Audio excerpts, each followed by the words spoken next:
એમપીથી સુરત શોખ માટે જીવતા કારતૂસ સાથે તમંચો લાવનાર આરોપીની ધરપકડ કરતી વરાછા સર્વેલન્સ પોલીસ તમંચો ખરીદીને એમપીથી સુરત લાવ્યો.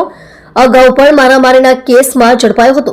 સુરતના વરાછા વિસ્તારમાં શોખ માટે ગેરકાયદેસર હથિયાર રાખનાર એક શખ્સની ધરપકડ કરવામાં આવી છે. પોલીસે દેશી બનાવટનો તમંચો અને 2 જીવતા કારતૂસ સાથે આરોપી વિવેક અશ્વિનભાઈ ગોહિલને ઝડપી પાડ્યો.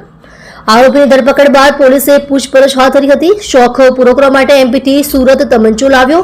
પૂછપરછમાં માહિતી મુજબ આરોપી વિવેક ગોહિલ મૂળ ભાવનગર જિલ્લાના તળાજા તાલુકાના ઊંચડી ગામનો વતની છે અને હાલ વરાછાના માતાવાડી વિસ્તારમાં રહે છે. પોલીસના જણાવ્યા મુજબ આરોપી શોખ પૂરો કરવા માટે તમંચો ખરીદીને મધ્યપ્રદેશથી સુરત લાવ્યો હતો અને તે માટે તેણે જીવતા કારતૂસ સાથે હથિયાર રાખવાનું પસંદ કર્યું હતું. બાતમીના આધારે પોલીસે કાર્યવાહી કરી. વરાછા પોલીસ સ્ટેશનના surveillance incharge PSI PV Solanki અને તેમની ટીમ પેટ્રોલિંગમાં હતી ત્યારે બાતમી મળેલ કે ભોળાનગરથી કુબેરનગર પોપરા તરફ જતા રોડ ઉપર એક શખ્સ ગેરકાયદેસર રીતે હથિયાર સાથે છે.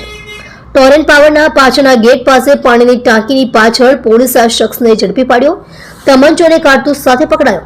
પોલીસે આરોપી પાસેથી ₹10,000ના દેશી બનાવટના તમંચા અને 2 જીવતા કારતૂસ જેની કિંમત ₹400 છે એ મળી કુલ ₹10,400ના મુદ્દામાલ સાથે કબજો કર્યો. અગાઉ પણ મારામારીના કેસમાં ઝડપાયો હતો.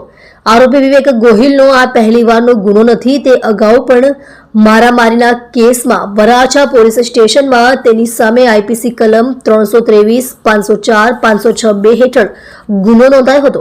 આર્મ્સ એક્ટ હેઠળ કાયદેસરની કાર્યવાહી.